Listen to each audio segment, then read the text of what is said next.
Tahun 1798, Indonesia berada dalam masa paling gelap dalam sejarah modernnya. Krisis moneter mengguncang ekonomi, harga-harga naik, pengangguran melonjak, dan kepercayaan publik terhadap negara runtuh. Di tengah perubahan besar pasca jatuhnya Orde Baru, di wilayah pedesaan Jawa Timur, muncul sebuah kisah yang tampak ganjil sekaligus menakutkan. Warga mulai berbisik tentang makhluk berjubah hitam yang berkeliaran di malam hari. Mereka menyebutnya Minja. Sosok misterius ini dikabarkan membunuh para dukun, orang-orang yang dituduh melakukan ilmu hitam. Tak lama kemudian, bisik-bisik berubah menjadi kepanikan. Dan dari kepanikan itu, lahirlah pembunuhan massal berbasis tahayul yang menelan ratusan nyawa. Pada awal tahun 1998, muncul laporan tentang kematian ternak di beberapa desa di Banyuwangi.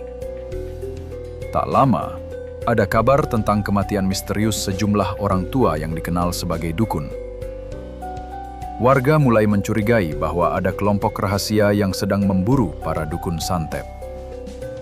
Orang-orang yang berpakaian hitam terlihat berkeliaran malam hari, menakuti warga. Mereka disebut ninja. Mungkin karena gerakannya diam, berpakaian serba hitam, dan muncul di kegelapan. Rumor berkembang cepat lewat mulut ke mulut, tanpa bukti, tanpa konfirmasi. Setiap bayangan di malam hari menjadi ancaman, dan setiap orang asing menjadi tersangka. Dalam waktu singkat, ketakutan menjalar ke seluruh Banyuwangi, Jember, bahkan hingga Malang. Masyarakat membentuk kelompok jaga malam. Warga patroli dengan bambu runcing dan sabit, siap menyerang siapapun yang dianggap ninja. Yang terjadi setelahnya adalah salah satu gelombang kekerasan paling kelam dalam sejarah modern Indonesia. Setiap malam, massa menangkap orang-orang yang dituduh sebagai dukun atau ninja. Banyak di antara mereka hanyalah orang tua renta, ulama, atau gelandangan yang kebetulan melintas di malam hari. Mereka diseret, dipukuli, dibunuh di depan umum. Tak ada pengadilan. Tak ada bukti, hanya ketakutan yang menjelma menjadi amarah. Laporan Los Angeles Times pada 30 September 1998 menulis, lebih dari 100 orang tewas hanya dalam beberapa minggu pertama. Sumber lain menyebut angka korban mencapai lebih dari 200 jiwa. Aparat sering datang terlambat, dan kadang memilih diam. Lalu, siapa sebenarnya para ninja itu? Apakah mereka benar pemburu dukun? Atau ada sesuatu yang lebih besar di balik semuanya? Sebagian warga percaya ninja adalah dukun yang membunuh dukun lain. Teori lain menyebut mereka hanyalah orang jahat yang memanfaatkan situasi untuk menebar teror. Namun penelitian menunjukkan banyak kejanggalan. Dalam laporan Komnas HAM dan riset antropolog Australia Nicholas Harriman, disebutkan bahwa beberapa pelaku tampak terlatih. Gerak mereka rapi, pola serangan seragam. Bahkan ada yang mengenakan perlengkapan mirip militer.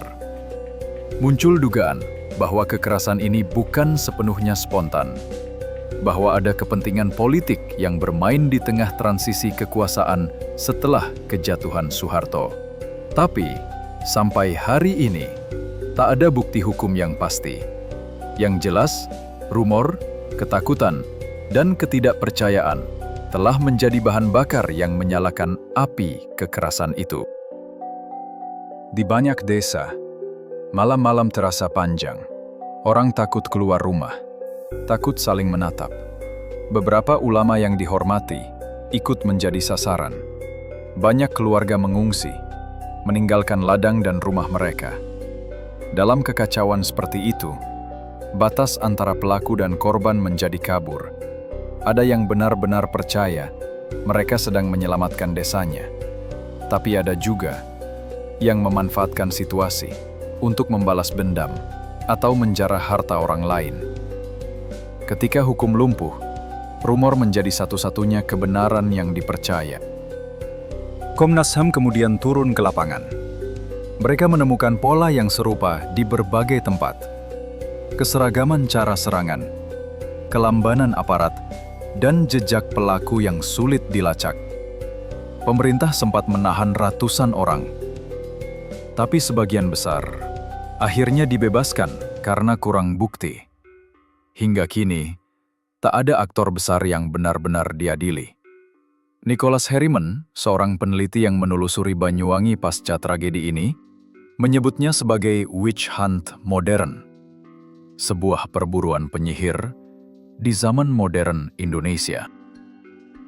25 tahun telah berlalu, tapi luka itu belum sepenuhnya sembuh. Banyak keluarga korban masih tak tahu siapa pelaku sebenarnya. Di beberapa desa, nama mereka tak lagi disebut, seolah dihapus dari ingatan. Nada lembut menurun. Tragedi Ninja Scare mengingatkan kita bahwa rumor bisa membunuh, bahwa ketakutan bisa lebih kuat dari kebenaran. Ketika negara tak hadir dan logika kalah oleh prasangka, manusia bisa berubah menjadi algojo bagi sesamanya. Nada sangat lembut, penuh perenungan. Ini bukan sekadar kisah masa lalu. Ini adalah cermin bahwa tahayul, kebencian, dan ketidakpastian bisa kembali muncul kapan saja jika kita lupa belajar dari sejarah. Ingatlah para korban, dan jangan biarkan kepanikan menggantikan kebenaran.